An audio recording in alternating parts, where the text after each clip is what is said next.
Si Mohamed Ben Rahal a été le premier Algérien à obtenir le baccalauréat en Algérie en 1874.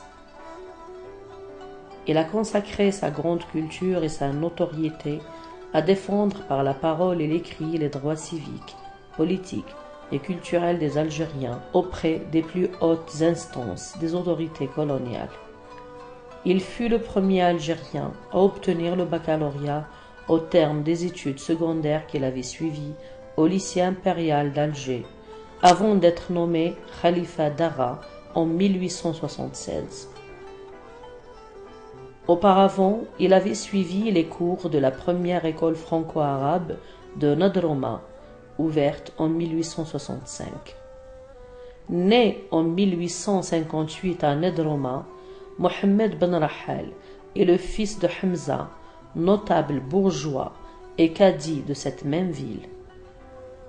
Nommé par l'émir Abdelkader et confirmé par les autorités coloniales. En 1878, le père est mis d'office en retraite pour n'avoir pas accepté d'être le simple auxiliaire des autorités coloniales.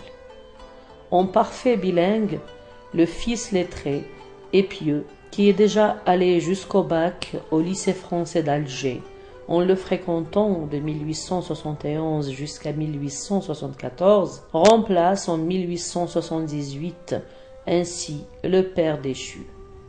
Il est entendu en 1891 par la commission sénatoriale des 18, présidée par Jules Ferry, le père de l'école publique française, venu enquêter en Algérie et auquel il dénonça l'arbitraire du régime d'indigénat, réclamant les réformes fiscales, la généralisation de l'enseignement public et le droit à la représentativité politique des Algériens au sein du Parlement.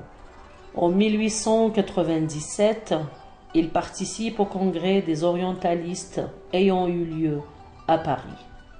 De 1903 à 1907, il est à Oran en tant qu'assesseur musulman au Conseil général d'Oran.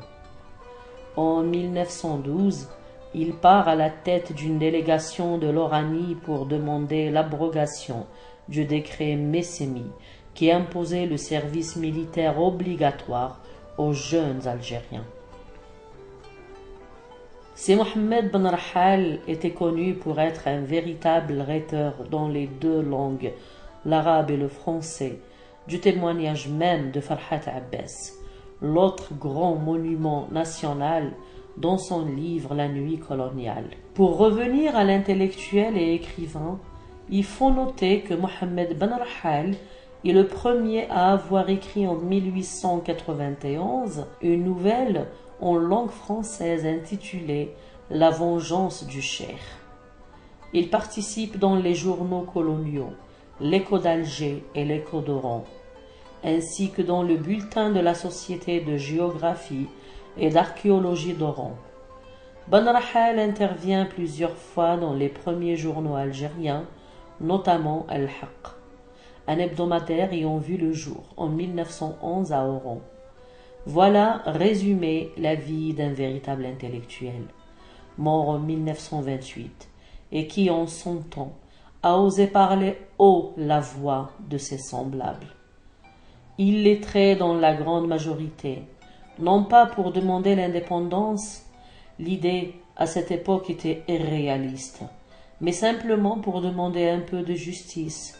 Et ils ne sont pas nombreux, ces intellectuels musulmans du début du XXe siècle, qui ont tenté à travers les rares tribunes qui leur étaient offertes de plaider la cause des leurs en essayant de faire pencher la balance de la justice envers les démunis et les dépourvus de toute considération. Si Mohamed Ben Rahal est un véritable précurseur de l'éveil national et un éminent écrivain contre le colonialisme, il était un homme de culture et de science et l'un des pionniers de la pensée algérienne qui a utilisé sa plume au service de l'identité culturelle algérienne. Son militantisme en faveur de l'enseignement pour les garçons et les filles et de la promotion de la langue arabe ont été marqués également par sa lutte contre la responsabilité collective imposée aux Algériens et son rejet au projet de la destruction de la grande mosquée d'Alger. Il a été également l'auteur de plusieurs articles, dont les plus célèbres, celui qu'il a écrit en 1897, dans lequel il a dénoncé l'ignorance et la division.